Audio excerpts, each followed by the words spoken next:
Hey CS Dojo, it's YK here. Welcome to video number 2 of my Python tutorial for absolute beginners. In this video, first of all, I'm going to answer a question I received on my last video, and then I'm going to give you some additional commands you can use in Jupyter Notebook, for example, for adding and deleting cells. And remember that you don't necessarily have to use Jupyter Notebook to follow this course. You can use, for example, PyCharm, which is a popular IDE for Python. After that, I'm going to cover if-else statements, how to use them and what they are. And by the end of this video, you'll be able to create a simple BMI calculator, which can tell if a person is overweight or not, given the person's height and weight. I'm going to put an outline of this video below so you don't have to watch the whole thing if you don't want to. And you can go to csdojo.io/python2 to download the sample files I create in this video. Alright, first of all, let me answer a question I received on my last video. Damani Ajram, sorry for the pronunciation, says, currently I'm learning web development. What do you think about it? Should I keep going or start another language like Python? So I wanted to answer this particular question because I thought some other people might have the same question. Maybe you started learning C++ or Java already, and you're wondering, should I keep going with it or should I take this course for Python instead?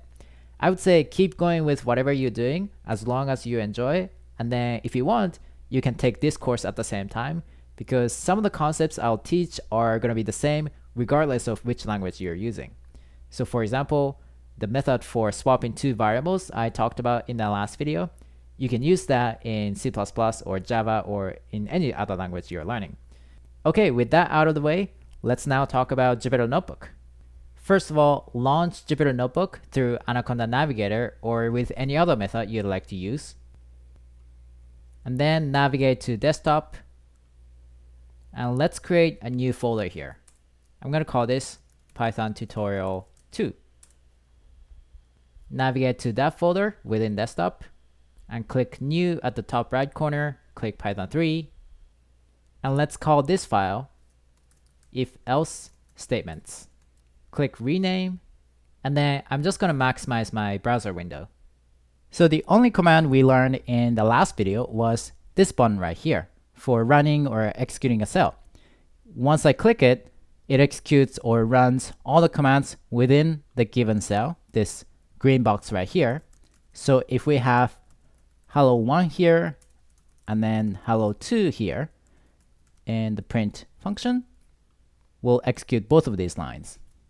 And you might have noticed that after running this cell, it automatically adds a new cell below it. And what if we wanted to delete this cell? For that, you can use this button that looks like scissors. And for adding cells, you can use this button right next to it that looks like a plus button. And you can add as many cells as you want. And one interesting thing here is that you can execute these cells in any order you'd like. So let's say you have print A in this cell and A equals 1 in this cell. You might say, well, if we try to execute this cell, it'll give us an error. Let me actually try it again because A is not defined yet. So it'll give us an error saying name error, name A is not defined. But before executing this cell, print A, if we execute this cell right below it to define A to be 1, it won't give us an error anymore. Okay, let me now delete a bunch of cells here with this scissors button. And let's add one cell below the first cell. And let's say we have B equals 2 here. And let's run it with the run button right here. And of course, this way, B is defined to be 2. Now, what happens if we delete the cell with this button right here? And if we try to print B right here with print parenthesis B? What happens is actually we can still print it because even though the cell containing this statement B equals 2 is deleted, the state of this Jupyter Notebook is actually still preserved. So when I say the state of this Jupyter Notebook, what I mean is pretty much all the variables that are stored in this Jupyter Notebook. And the state of this Jupyter Notebook is not stored on this browser window because, like I said in the last video, this browser window is just a user interface for the Jupyter Notebook.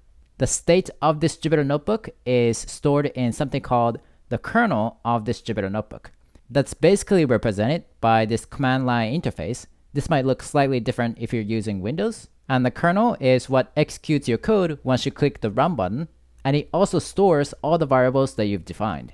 So to clear out the state of this Jupyter Notebook, or to clear out all the variables you have defined, you need to click kernel at the top and then click restart. Actually, I like to use the command below, restart and clear output, because it restarts the kernel and clears out everything that's been printed.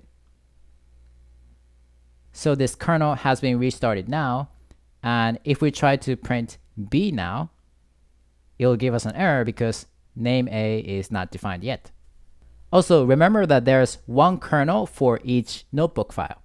So if we had another notebook file, and if we restart the kernel for this notebook file, that won't affect the other notebook at all because that notebook will have a separate kernel. Okay, so just to recap, we've learned how to use 4 commands in Jupyter Notebook. The first is running a cell, and then deleting cells, adding cells, as well as restarting the kernel and clearing the output.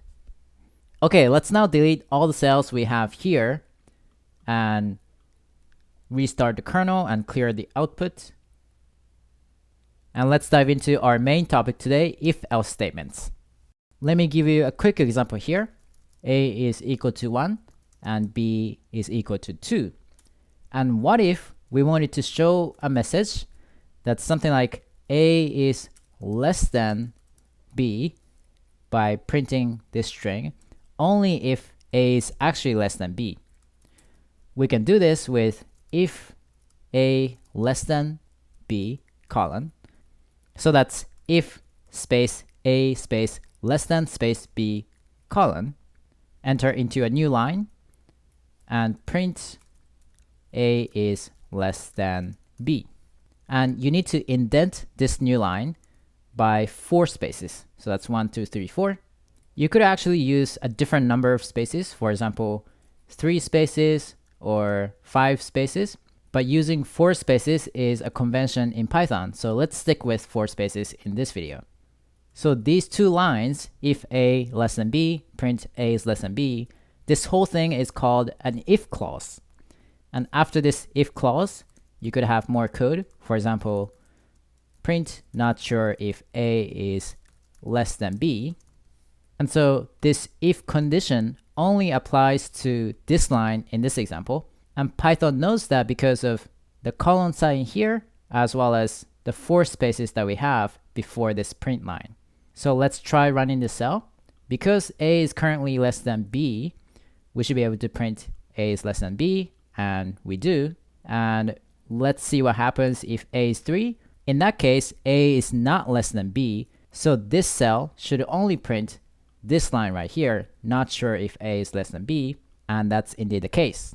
And it's actually possible to have multiple lines within the if clause. So instead of just having print A is less than B, we're gonna write print double quotes A is definitely less than B. And in this statement, Python knows that these 2 lines are part of the if clause because both of these lines have 4 spaces in front of them. So let's see if that works by changing A to 1 again. And since A is less than B, we should be able to print these 2 lines again. So we see that A is less than B and A is definitely less than B.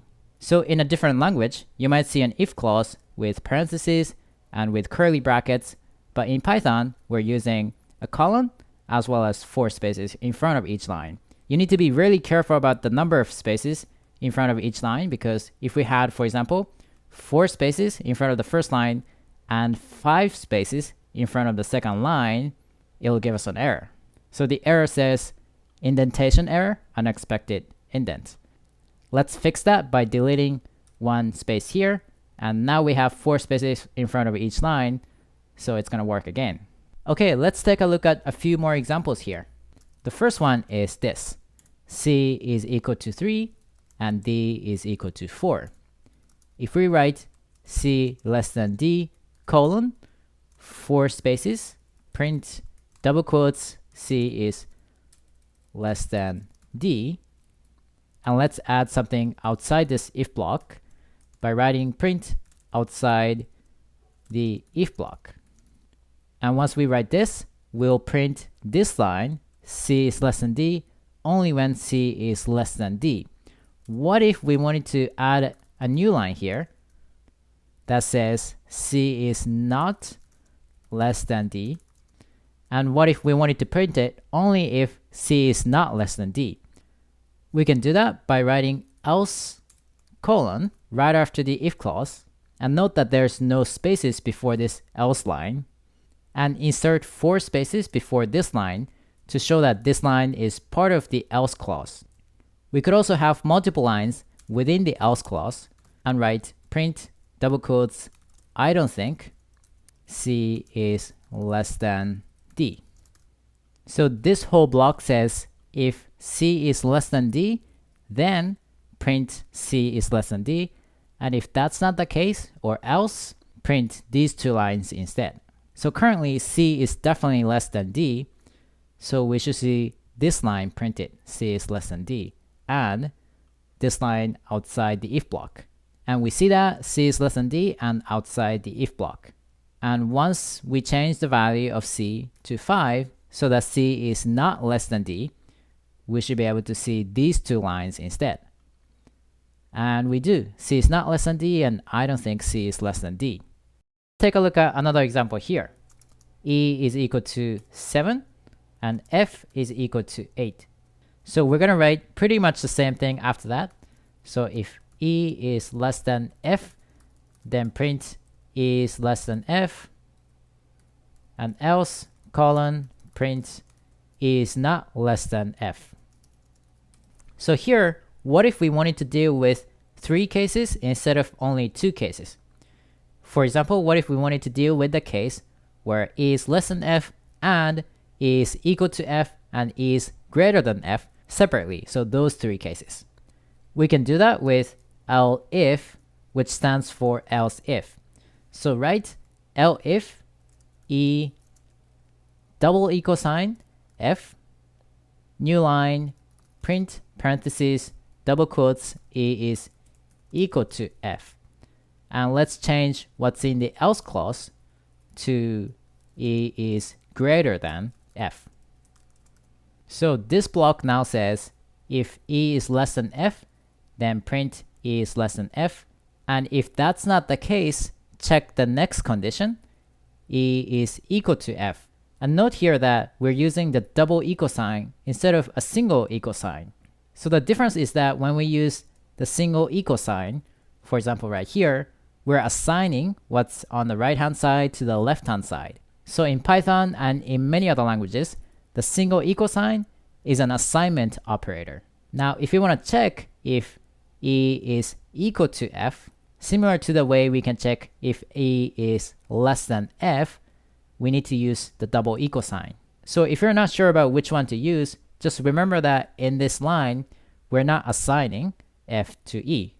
We're evaluating instead if E is equal to F. So this whole block says if E is less than F, print this line, and if that's not the case, check the next condition.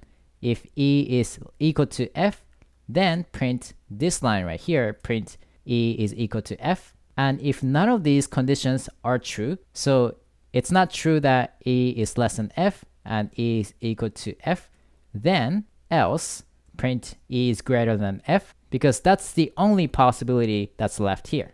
Now let's just make sure this whole block works.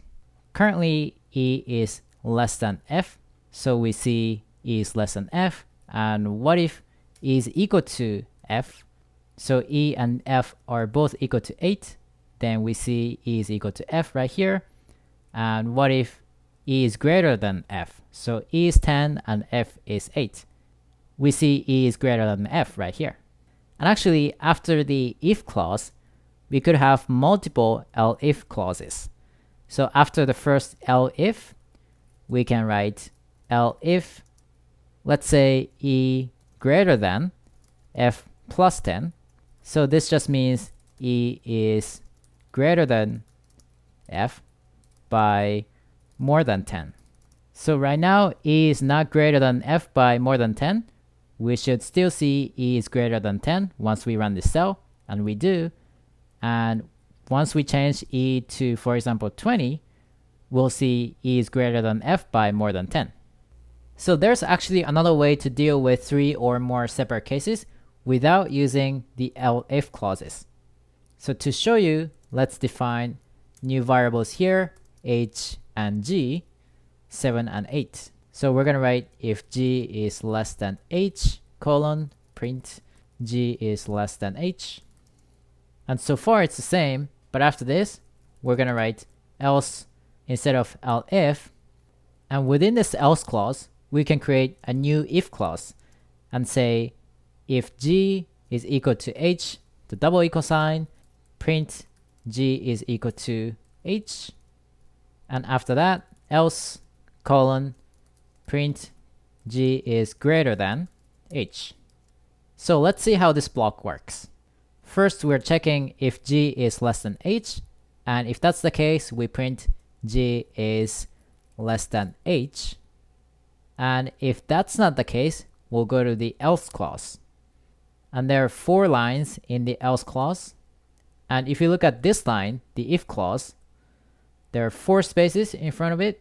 And if you look at this print line that says g is equal to h, that's within the if clause, within the else clause. So there are 4 spaces here, and then there are 4 additional spaces here before the print line. So there are 8 spaces total here. And similarly for else, there are 4 spaces here because this else clause is within this else clause. And then there are 8 spaces before the print line here because there are already 4 spaces before the else clause. And then there are 4 spaces after that to show that this print line is within this else clause. Okay, let's make sure this works. Right now, g is less than h, so we should see g is less than h. We do. And if we have g being equal to h, we should see g is equal to h. And we see that. And if g is greater than h, we should see this line being printed. And we do. Okay, let's now create a simple BMI calculator. BMI is basically a number that can tell if a person is overweight or not, depending on their height and weight. So let's say, hypothetically speaking, we have a person named YK, and his height in meters, again, hypothetically speaking, is 2 meters, and his weight in kilograms is 90. Now, if you only know someone's height in feet and inches and weight in pounds, just use an online calculator to convert it. So you can just search for feet and inches to meters, and you should be able to find a good online calculator for that. Okay, now the formula for finding the BMI is the person's weight in kilograms divided by this person's height in meters squared. And to express height in meters squared, you could either write height m times height m, or you can write height m double star 2. And this double star just means to the power of. And let's print this person's BMI here with print double quotes BMI and then BMI. So this person would be not overweight if this person's BMI is less than 25. So in that case, if BMI less than 25, let's print this person's name is not overweight. And else, if BMI is greater than or equal to 25, we're going to print this person is overweight. Let's see if YK is overweight here. Okay, he's not. But what if he had 110 kilograms of weight? Then his BMI would be 27.5 and YK would be overweight. Okay, if you'd like to support me so I can keep making videos like this full time, just go to csdojo.io/PAT to find my Patreon page. And if you want to make sure that you don't miss my future videos like this one, just go to csdojo.io/news to sign up to my newsletter. And if you want to download some sample files from this video, go to csdojo.io/python2. I'm YK from CS Dojo, and I'll see you in the next video.